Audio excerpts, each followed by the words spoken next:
Fala pessoal, beleza? Mais um vídeo aí dessa série que eu estou fazendo sobre a prova de certificação 70480, programando com HTML5, JavaScript e CSS3.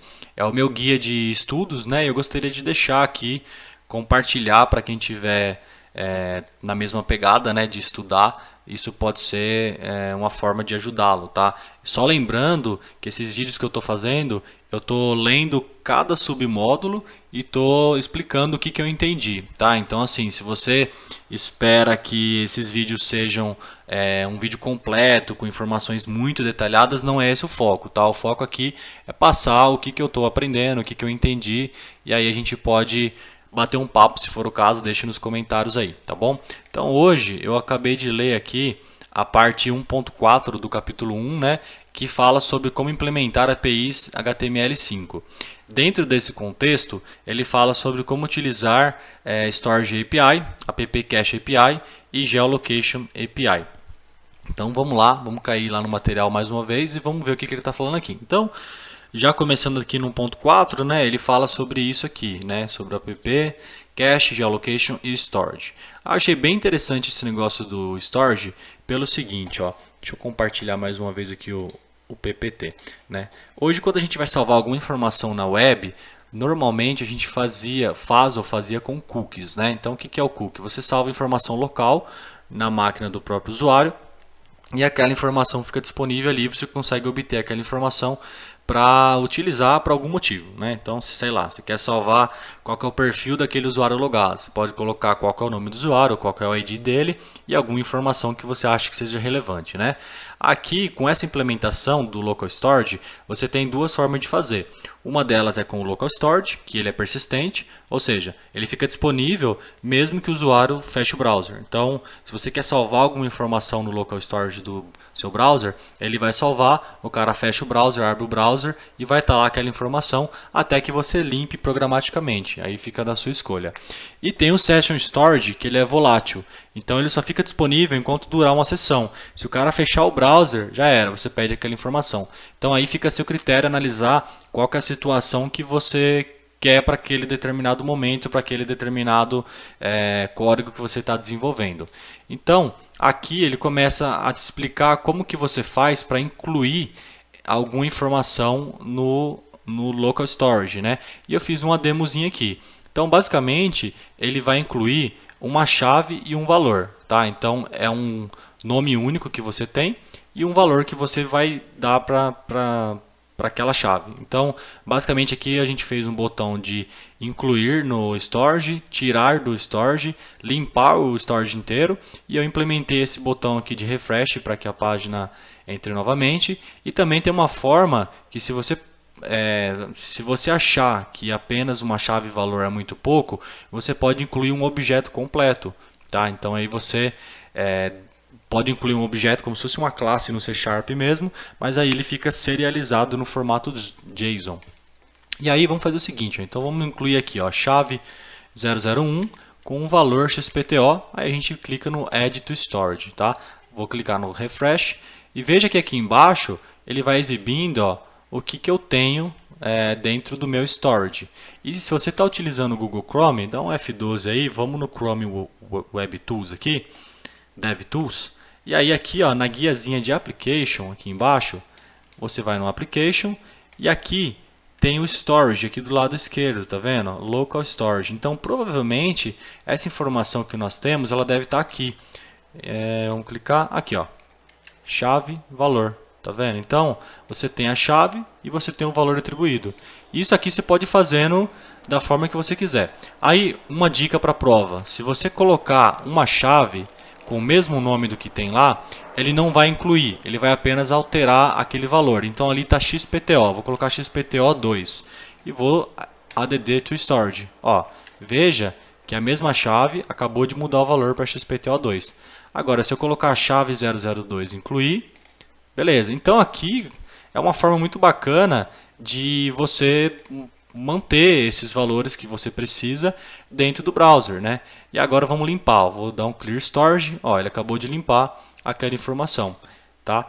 E aí, o que mais que ele tem aqui? Então vamos dar um refresh na página, vou incluir de novo aqui chave 001, valor 001, vou adicionar, e aí o chave 002, valor 002, e você consegue brincar aqui também para tirar uma chave específica. Então você põe aqui chave 001 e remove from storage. Então vamos olhar esse código fonte aqui para entender um pouco ele melhor, tá?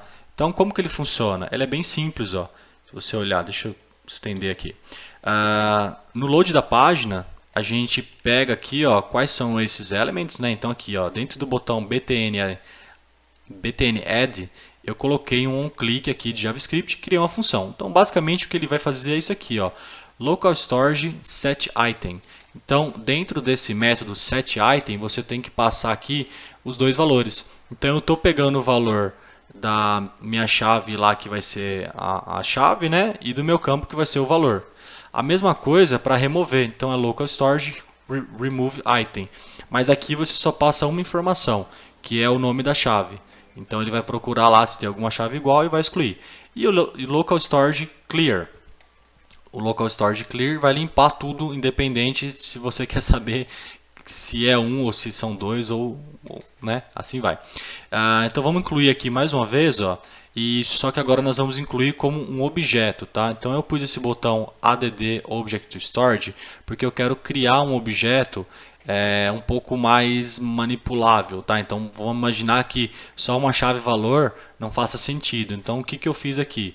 Aqui embaixo, ó, eu criei um objeto, certo? Então var customer, e aqui eu posso passar um monte de informação. Então vamos imaginar o seguinte: eu tenho um cliente que eu preciso ter a informação do nome, do sobrenome, do tamanho da camisa dele, e aí eu posso colocar aqui, vamos imaginar que fosse um carrinho de compras, ó.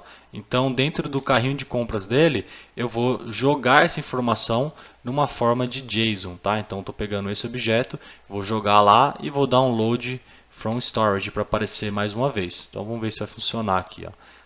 Add to storage. O que ele está falando aqui? Deixa eu ver o application. Ó, mesmo dando um... Aqui eu vi que deu um erro, né? O que é?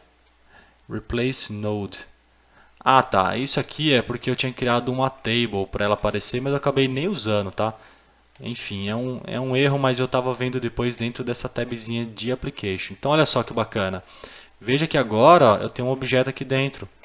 Ó, com first name, last name, shirt size, tá? Então você consegue também, de certa forma, trabalhar não só com chave valor, mas também passar um objeto inteiro. Então beleza, então agora vamos seguir aqui, né? Então basicamente ó, o que ele explica é isso: você inclui um item, pegar um item, limpar. Aqui ele fala das chaves, né? Que você consegue pegar por um index 0, 1, 2, etc. E pode remover aquele item específico, né? E ele dá alguns exemplos. Você pode ver que é o mesmo código que está lá. Eu fiz algumas implementações um pouco diferentes só para testar.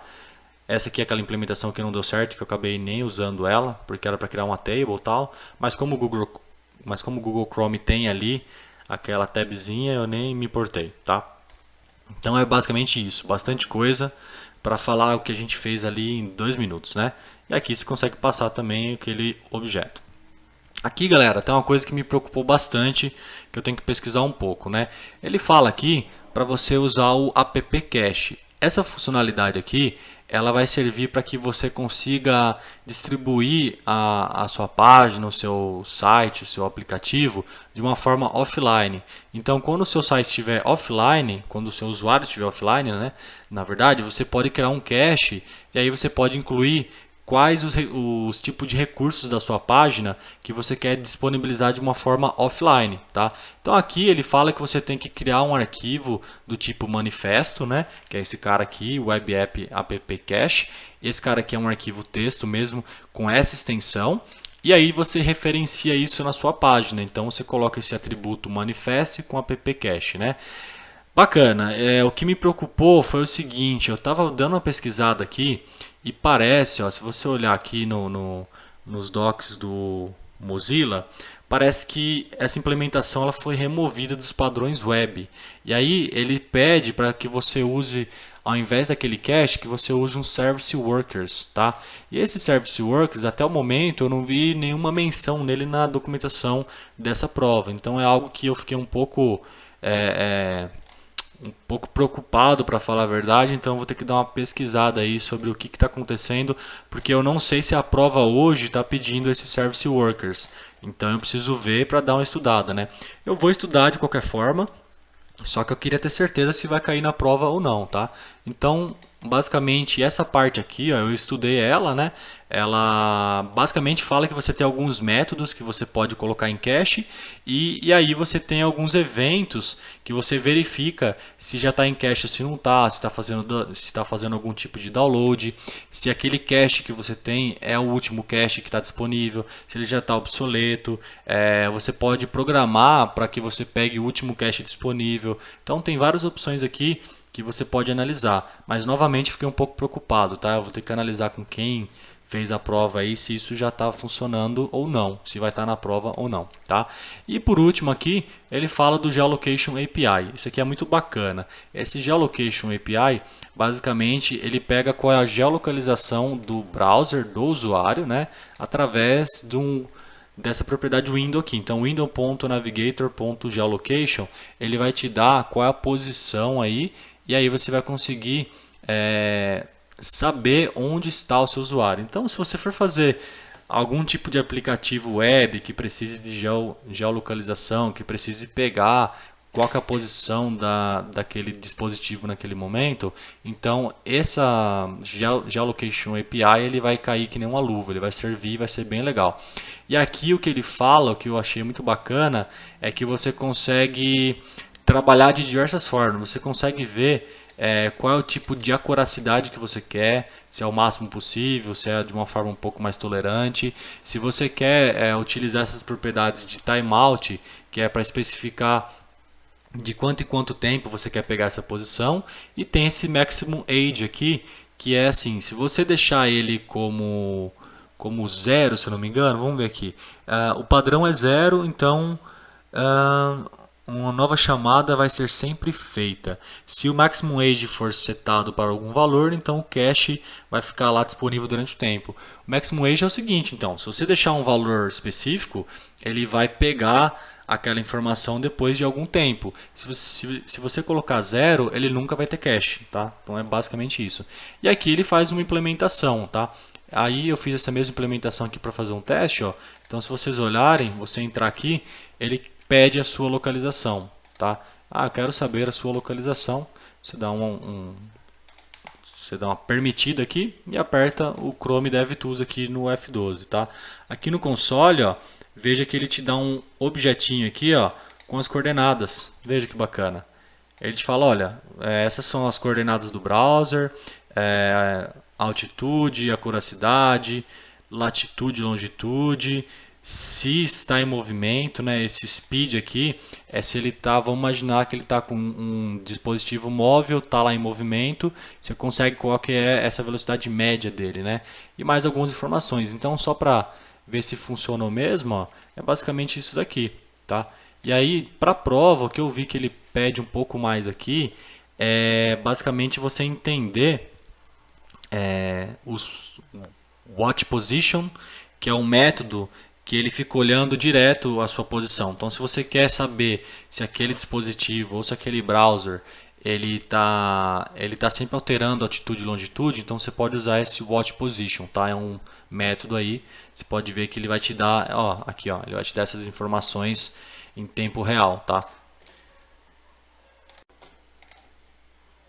E aí, vamos cair lá nas perguntas então, né? Vamos ver o que eles perguntaram aqui nesses questionários. Então, na primeira pergunta, ele está perguntando o seguinte: quando você usa o Web Storage API e você quer guardar os dados para se assegurar que vai ser limpo quando o usuário fechar o browser. Então, quando o usuário fechar o browser, o que você tem que usar para garantir que limpe, né? Então, vamos lá. Então, a questão A é o local storage. O local storage ele salva. Então, se ele fecha o browser, ele vai estar aquela informação ainda. O cook storage nem tem. Isso não existe.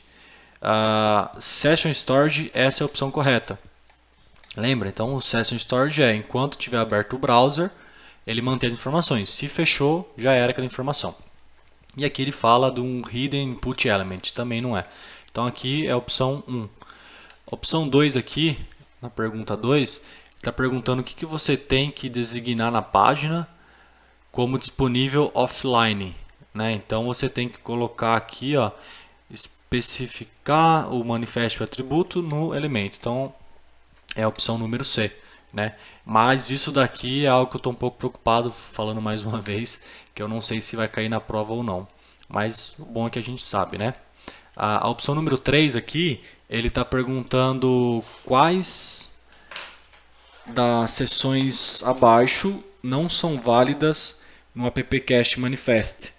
Esse cara aqui é a opção B. Você não tem, dentro daquele arquivo de configuração de manifesto, você tem um manifesto de cache, de network e de fallback, mas você não tem de session, não tem essa informação lá.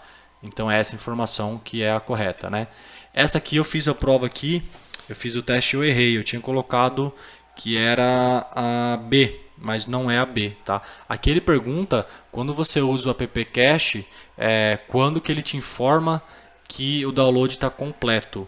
Então eu tinha colocado a opção B, mas acredito que seja a opção A, on-cached, tá? On-cached. E eu tinha falado que era on-update-ready, mas na verdade o on-update-ready é quando ele já está pronto para que se você utilize aquela informação, tá? E a pergunta 5 aqui, ele fala assim, quando você usar o Geolocation API, como que você configura a habilidade de usar dados cacheados? Né? Então essa aqui, a opção A fala, eu seto Enable Cache para True, não é isso. Eu seto o Maximum Age para um valor que não seja 0. Tá? Então basicamente é a opção B. Né? Então se você quiser que não tenha cache no seu Geolocation API, você vai falar para ele que ele tem um Maximum Age do que você quiser, mas que seja diferente de 0. Tá? Então, galera, basicamente é isso. Desse objetivo 1.4, tá? Ficou só aquela informação do cache lá que eu preciso analisar. E se vocês souberem aí, vocês me dão essa informação também. Beleza? Então, se inscreva no meu canal, dá um like no meu vídeo aí e vamos estudar. Grande abraço!